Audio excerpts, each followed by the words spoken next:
Hi guys, just have a little bit of stuff to show you today. Just do a general pan of the table and then we'll discuss what's happening here. All right, we can start over here. I showed you guys the grays on the Merino silk flax, and they were pretty popular, so I made a few sets which I have in the shop. I'll have 2 sets of the Merino silk flax, and then I did one on that South American wool rayon nepps because I think that looks very cool as well. Let's take a look here if I can grab them.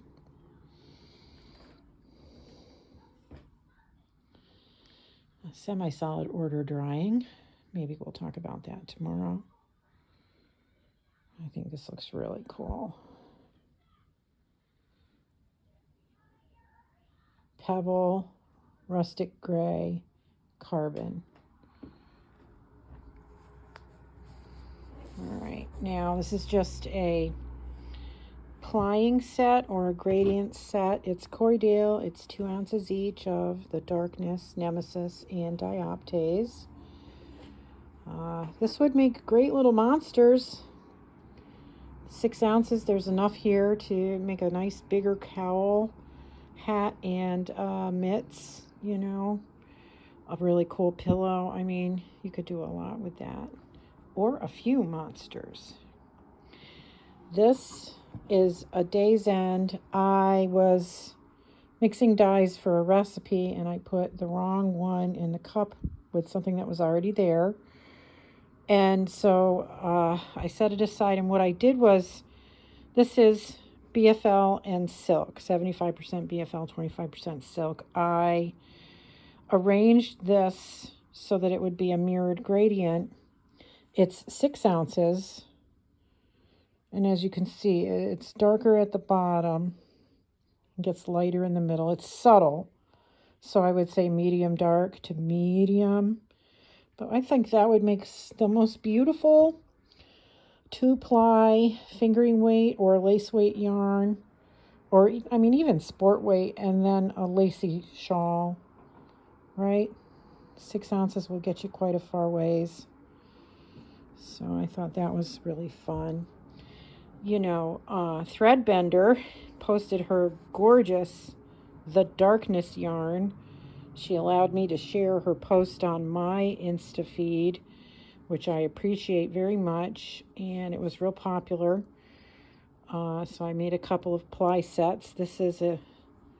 Each one of these is 4 ounces, so 2 ounces of short colors and 2 ounces of mirrored gradient on Falkland Merino, which is a very popular fiber right now. Soft, easy spinning, fun stuff. So you can just get right to that. The way the colors differentiate in the layout between the mirrored gradient and the shorter colors braids, they'll just twirl around each other so wonderfully. Now I've got a couple of one-off days ends. I dyed these together.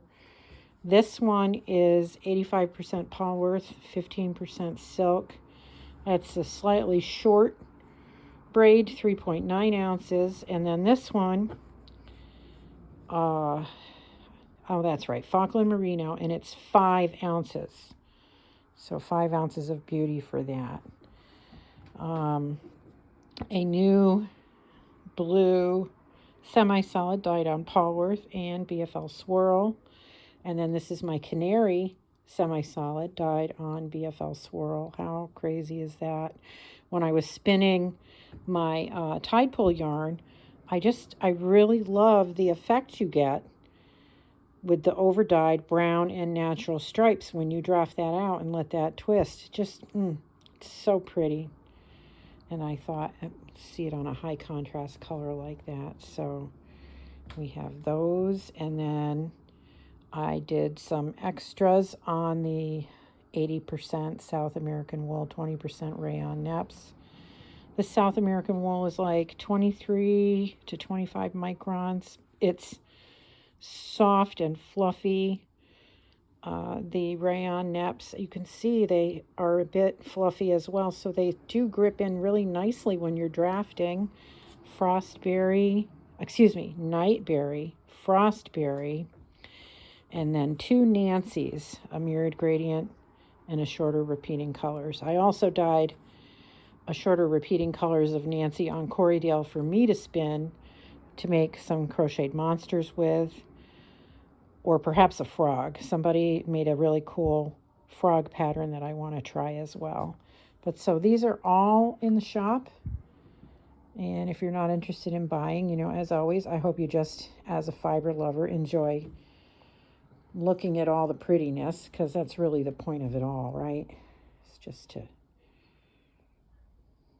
to excite our brains with beautiful colors and textures.